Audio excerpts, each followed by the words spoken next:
The Virtual Curbside is a production of the Utah chapter of the American Academy of Pediatrics, the Utah AAP, working together to improve children's lives through education, advocacy, and networking.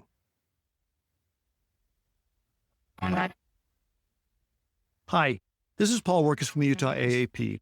Welcome to this week's edition of the Virtual Curbside, where we bring pediatric providers together with subspecialists to get smarter about all things pediatric and better acquainted as a community of caregivers. The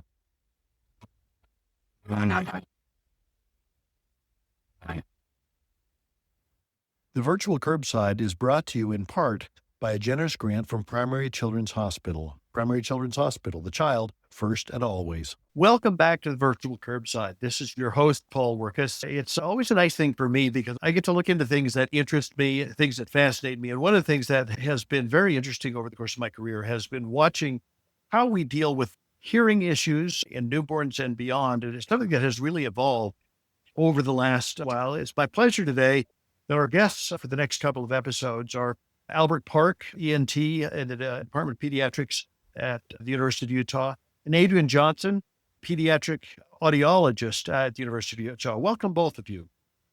Thank you. Yes, thank you very much. Do you have any disclosures? I do not have any disclosures. I'm on the scientific advisory committee for the National Safety Foundation, as well as with the KUOS, which is a company that's very much involved in gene therapy. I also have some grants from NIH as well as from the University of Utah, but I don't think any of these are relevant to these discussions. Okay. Well, let's dive right in. First of all, I think we're all persuaded that hearing is important. But what's the particular importance of hearing in development and in development of communication? Hearing loss can significantly impact the development of speech and language, and that seems very obvious for us. Children require auditory input in order to develop speech and language normally.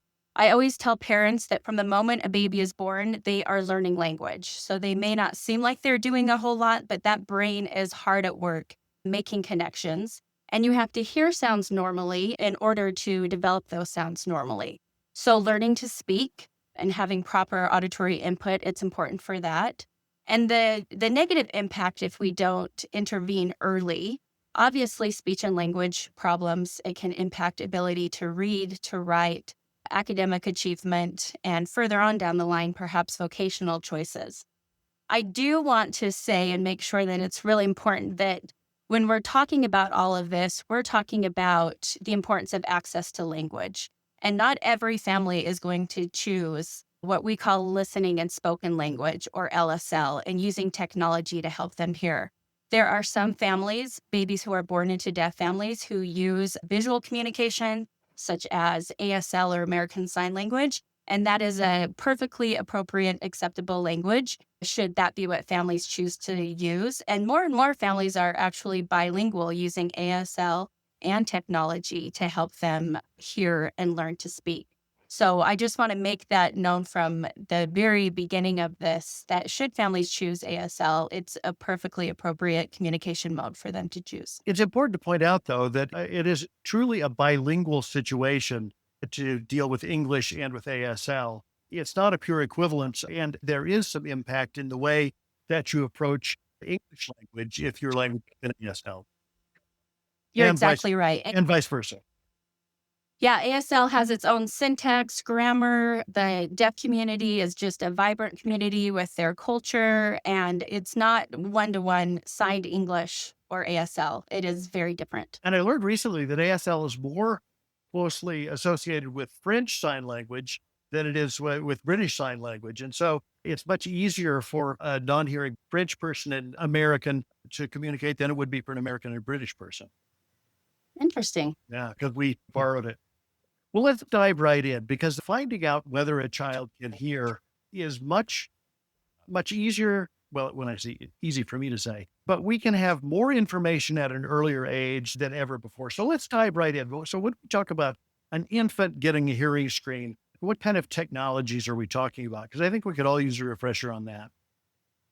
Definitely. There are two main types of technology that we use in newborn hearing screening programs. The first one is what we call OAEs, or otoacoustic emissions. And the second one is called an AABR, or automated auditory brainstem response. They're both adequate for screening hearing. And we have different protocols if a baby is born in a well baby situation or if they're in a special care nursery or a NICU situation. So depending on where a child is, what nursery there is, that may dictate which technology should be used for their hearing screen. And what does each technology involve? How does it work in terms that I can understand? So OAEs, and I think we're going to talk about this a little later, but OAEs are essentially measuring a byproduct of the cochlear amplification process. So we're looking strictly at outer hair cell function within the cochlea. We put a probe in the infant's ear canal. We send some sounds through the auditory system, and when the cochlea is functioning normally, we are able to measure that byproduct in the ear canal. And so when we measure that, we can from then say that the outer hair cells are functioning normally. And most of the time, that correlates to normal hearing or near normal hearing. So it's a pretty easy test, especially the screening version. It's a pretty easy test to administer. I'm sure it requires some expertise, but at the same time, it's the sort of thing that doesn't require a lot of expertise of administering the test. Yeah, exactly. So one of the advantages of OAEs is that an audiologist does not need to administer the test. So obviously an audiologist is directing the newborn hearing screening program, but we program our equipment to either give a pass or a fail result. That's part of the reason why newborn hearing screening programs are so successful is because we can train our healthcare technicians, our MAs, our CNAs, our nurses to be able to do these OAE tests. It's a quick and it's an easy test. And luckily for us, outer hair cell dysfunction is the cause of the majority of hearing losses. And so it's a quick and easy way for us to be able to tell which kids are at risk for hearing loss that we need to test further. What are the limitations? Yeah, that is a good question too. It definitely has limitations. So OAEs don't give us any sort of neural information. So it's a pre-neural response.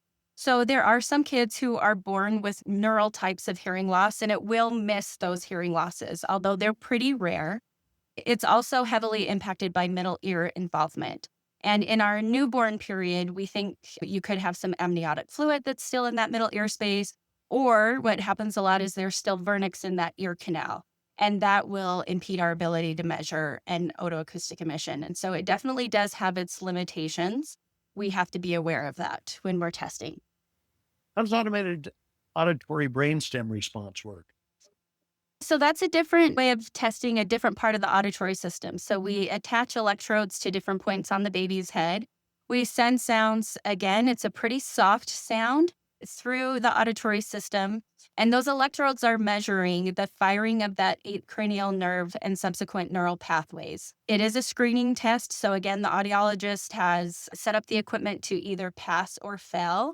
So it will pass when it measures a response, or it will fail when a response is not measured and a certain time limit has been reached. Just like the OAE, we're able to train non-audiologists to do this test. And just like the OAE, it can be impacted by middle ear or vernix in the ear canal. And so that is something we also need to be aware of. Is there a great cost difference between the two technologies? The AEBR is more expensive, but it's not that much more expensive. We're still talking about a very cost-effective measure of hearing screen. And is it more expensive to set up the technology initially, or is it more expensive per test? Is that different? Well, obviously, the major expense is just obtaining the equipment to do the testing. And then you have your ongoing cost of the supplies and, of course, cost of the staff to do it, to perform the test. Okay. Let's talk about some older kids, infants and toddlers. What tests do you use? Do you still use tests like OAE and AABR in older kids, or do you move to different technologies? Well, that really depends. So in younger kids, the diagnostic version of the OAE and ABR are kind of our bread and butter and what we use along with other tests of middle ear function or acoustic reflexes. When we're talking about older infants, 5 to 6 months developmental age and older, then we can move to different tests within the sound booth. And there's different ways and different methods that we use to get hearing sensitivity thresholds. So what do you use there? So we typically use ABRs on all infants. And then, like I said, when kids developmentally get to be about 5 to 6 months of age, then we start to use a test called visual reinforcement audiometry, or VRA. The purpose of VRA is just like the purpose of all of our hearing tests, which is to estimate hearing sensitivity in each ear and at each frequency. We do this by conditioning the child to a response to an auditory stimulus. So we put them in a sound booth, they're sitting in a high chair or on a parent's lap, and to the side of them are visual reinforcers. Some people have computer screens that will light up with different pictures, or an actual animated toy, a monkey that will light up and clap. We go through a training process with the child of sending sounds to their ears with different transducers. Sometimes it's a sound-filled speaker system. Sometimes it's headphones or insert earphones or even a bone vibrator. And then we train the child to turn their head towards the sound when they hear it. And we're able to actually, with a lot of kids, get quite accurate information using VRA. Down to what kind of age? So typically about 5 to 24 months. And Wow. again, that's developmental level, not necessarily Sure. chronological age. Okay. Yeah, that's fascinating. Oh, I was just going to add, Paul, that I think one of the things that I think Adrienne has really nicely demonstrated is there's a lot of different tests that are available to our patients. In that, I think when I first came actually to Utah back in 2002, we actually surveyed a lot of parents about their thought and experience in their children who were found to have hearing loss. And one of the things that I want the providers to be aware of is that some of these kids were delayed because their pediatricians had told the families to wait, or that maybe the testing may not be able to be accurate. And I just want to make sure that, especially in this day and age in 2025, that we have testing that's available that can really help delineate hearing loss, severity, laterality, pretty much at any age. And I think this is a tribute to the pediatric audiologists, their expertise, and the number of different tests that are out there. What has made our job so much easier too, because behaviorally it's difficult to tell if a child is hearing in the first few weeks. That's exactly right. I always tell parents this is why we have newborn hearing screening, because when babies are born, they're not having a lot of responses to sounds. And so this is why we do the testing that we do. Yeah, I mean, sometimes don't respond to sounds, even loud sounds that the parents think are going to wake a baby. And before we were doing newborn screening, you get questions all the time about that. It was very difficult to know what to do with those patients. This is absolutely vital, what you're doing. Okay, talk briefly about what happens with the older kids, with preschool, school age kids. What kind of testing do you do there? So after VRA, which again we said was about 5 months to 24 months, there's a test called conditioned play audiometry. This really is applicable for kids who are about 2 to 4 or 5, again, depending on their development. The same purpose to determine what their hearing sensitivity is in each ear across a frequency range.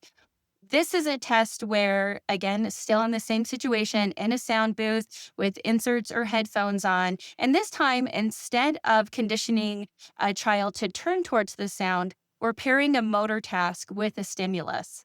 And so we teach them that when they hear a sound, most often we drop a toy in a bucket, but there's all sorts of things you can do. We have kids who like to crash a Hot Wheel car when they hear a sound, or throw ducks in a bucket of water. It's really any motor task that you can think of that you can pair to a stimulus. So you go through a training phase and then you go through your testing phase where kids are really, really good, especially if you have a great pediatric audiologist who's making it fun and interesting for the child, that with conditioned play audiometry, we're able to get very accurate results of where the child is hearing.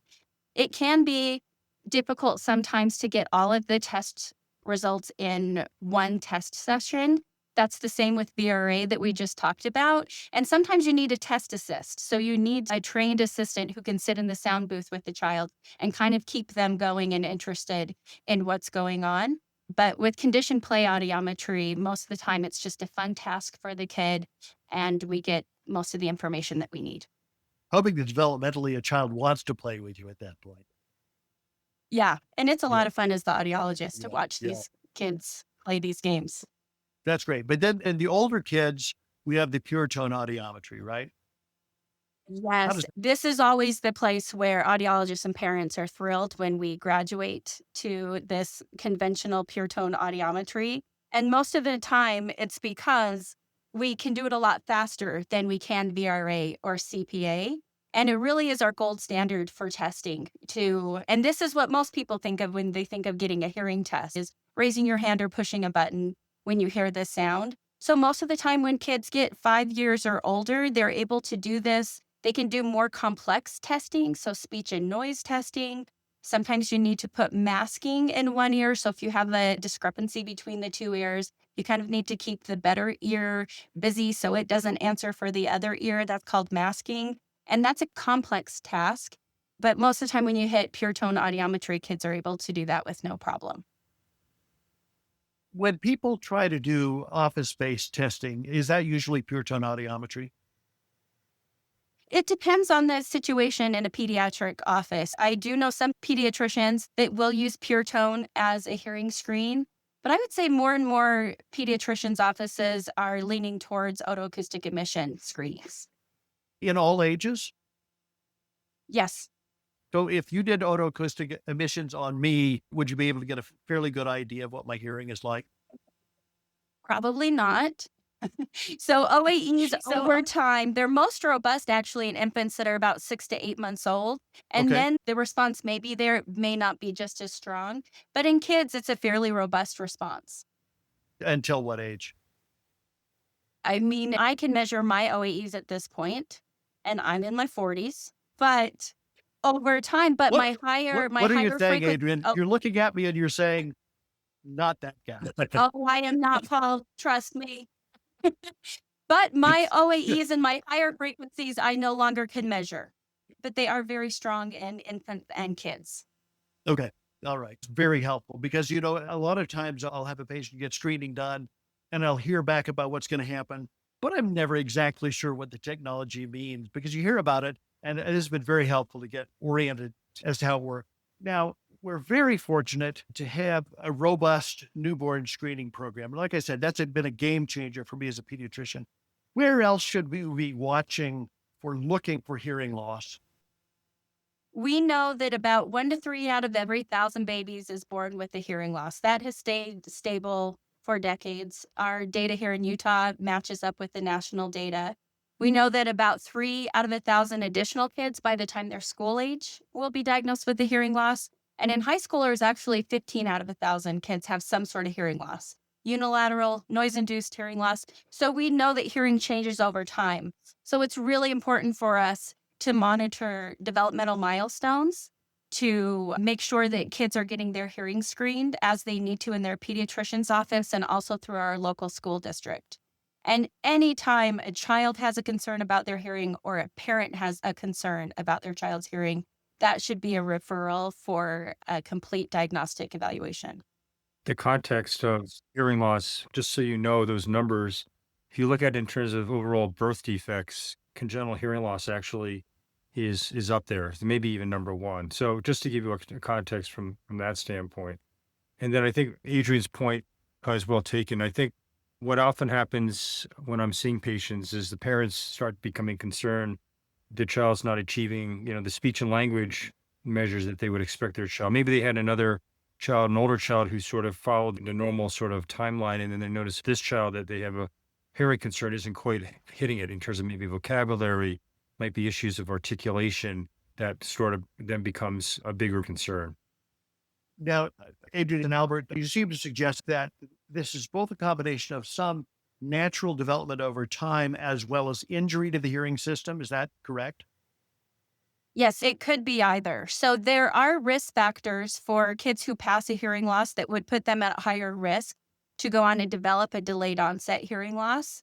Things such as a NICU stay more than 5 days, being born with a syndrome that's associated with hearing loss. And there's a bunch of those risk factors. And so those kids who pass their hearing screen, the audiologist will recommend another hearing test when the child is 9 months of age.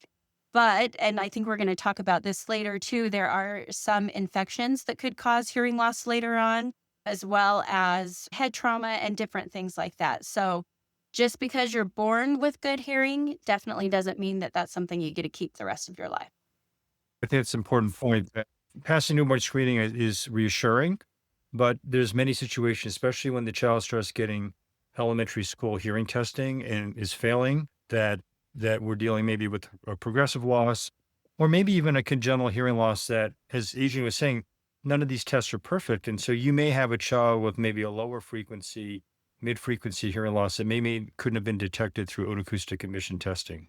And I think that's a great point, Albert. I'm glad that you brought that up because a past newborn hearing screen can miss some hearing losses. We catch the majority of the significant hearing losses, but like Albert said, you could have a slight hearing loss that could pass a newborn hearing screen, or you could have hearing loss that's in a frequency range that the screening does not test. That's where the monitoring of development is really important within the medical home, and then also following guidelines for early childhood screening and through school age. Just one more point. Do we see an increase in hearing loss or hearing damage, or has that stayed stable over time? I'm thinking in particular of the fact that we are going to have more kids who are listening to high volume music in their ears, headphones, earbuds, that sort of thing. Is that something I should be concerned about? I always say yes.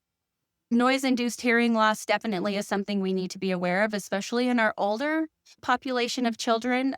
If you're like my nieces and nephews, they always have an AirPod in their ear, and you have to be very careful of how loud you're listening to that.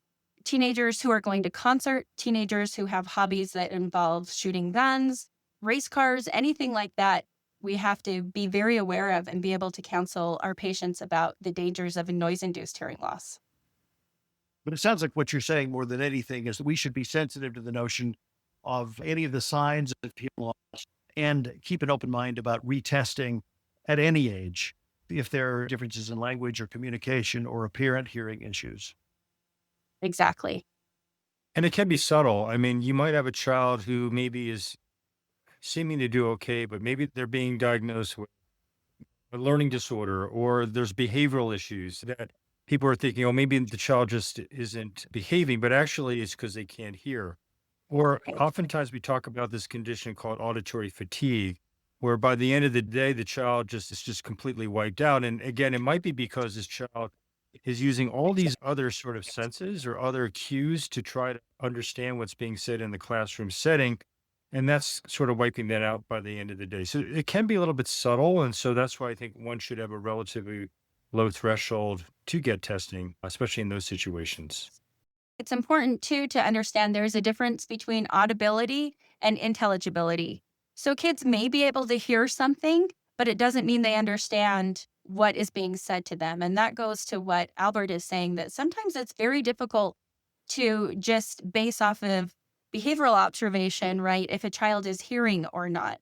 We need to make sure that they can understand what they're able to hear. And there are some slight hearing losses or hearing losses that are in certain frequency range that kids may hear that you're talking to them, but they may not be able to understand everything that they're saying. And that does cause a lot of fatigue for them. Sure, sure. I was just going to say, it seems to me that at any age in progressive hearing loss, it's very difficult for the hearer to have a context for that, because if it's progressive, it's not that much different today than it was yesterday. And I think that as parents, as physicians, need to be very clued into the idea that there are things that would indicate hearing loss. Over the next couple of weeks, we'll talk about congenital deafness and newborn hearing screening in more detail. And then we're going to spend a good long while talking about the medical approaches to hearing loss. Anything you want to say about the technologies or the epidemiology? I think we've covered the technology pretty well. And like you said, we'll talk more in detail a little later on about the diagnostic versions of those screening tools. Perfect. Albert? Adrienne, maybe you could talk a little bit about, with auditory brainstem response testing. I don't know if it's that the providers as well as families are always aware of the issue of sedation and non-sedation. I think some families are really worried that maybe a diagnostic hearing test for their 3-month-old may require sedated testing, which is not the case. And so maybe you could talk a little bit about that. But also the issue that auditory brainstem response testing is really helpful in the older child where we can't get behavioral responses, but we really want to get that information because we're really concerned that this could be impacting, as you said, their access to sound and to speech. So I'll let you talk on that. Yeah, so auditory brainstem response testing, which we call ABR testing, is a test that we use that we can determine how well a child can hear. And we're able to get that with kids, babies, or young kids who are sleeping. So they don't necessarily need to be sedated. Now, some children do need to be sedated. That definitely can happen. But we are able to get it most of the time on babies that are 9 months and younger. If the parents prepare the child for the test by having them come in sleep deprived and hungry, then once they get to our office, we're able to get them ready for the test, get the baby fed, get them to sleep, and do our testing in a natural sleep so that we can avoid sedation. I want to also emphasize one other issue that hasn't really been discussed, and that's the issue bilateral versus unilateral. Sometimes providers or families may say, oh, well, my child only has a hearing loss in 1 year, and that's not that big of a deal because I have the other year to compensate for that. And maybe I'll let Adrienne sort of talk a little bit about that because I think that's a really important issue that comes up certainly among families and maybe even among the providers. I agree. And this is something that has drastically changed how we treat unilateral hearing losses since I first became an audiologist. We know now that even unilateral hearing losses can cause significant delays in speech and language. Kids who have a unilateral hearing loss are more likely to fail a grade in school. Being able to localize and find where a sound is coming from is very difficult when you have a unilateral hearing loss, and understanding speech and noise is very difficult in hearing loss. We treat it very differently. If we can fit it with a hearing aid, we will fit it with a hearing aid.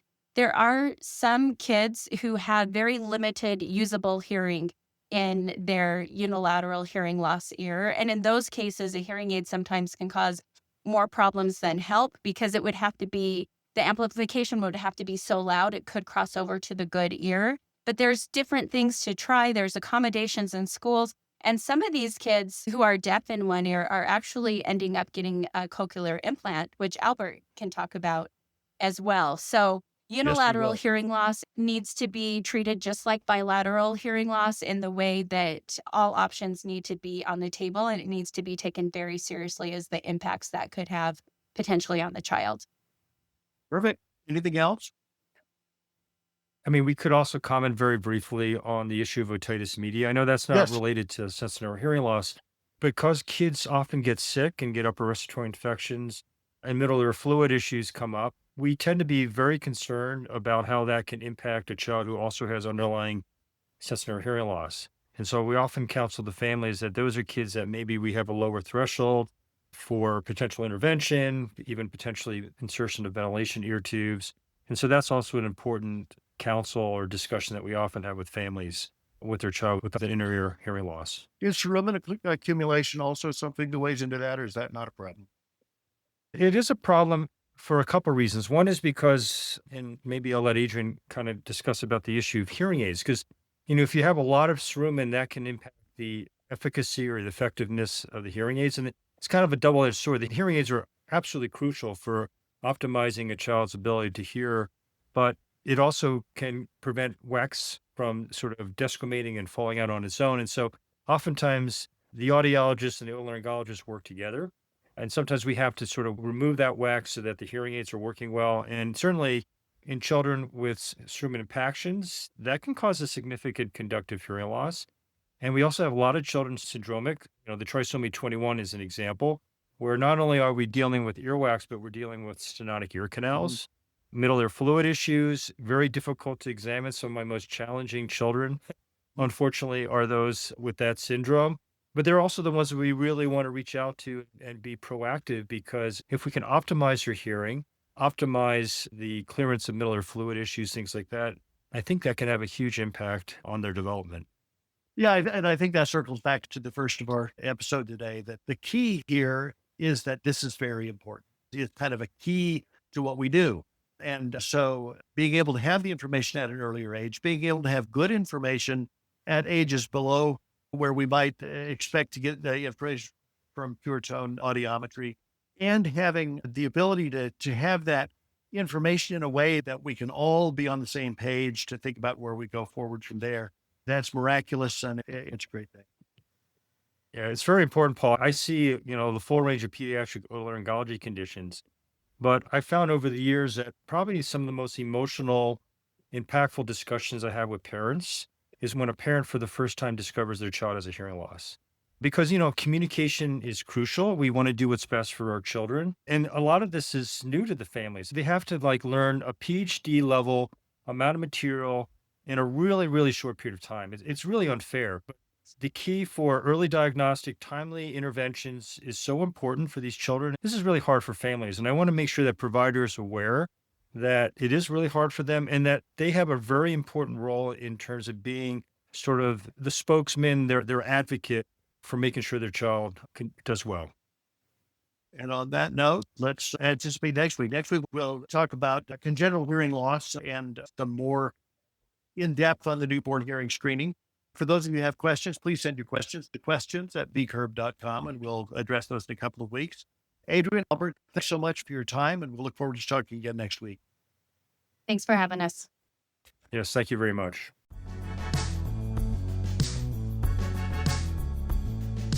Thanks for joining us. We look forward to getting together again next time. The virtual curbside is available on iTunes or wherever you find your other favorite podcasts.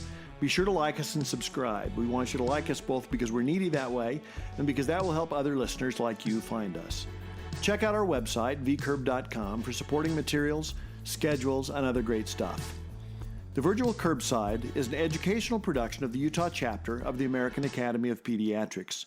The opinions expressed in this podcast, while carefully considered, are ultimately the opinions of the presenters and not necessarily of the American Academy of Pediatrics or our employers.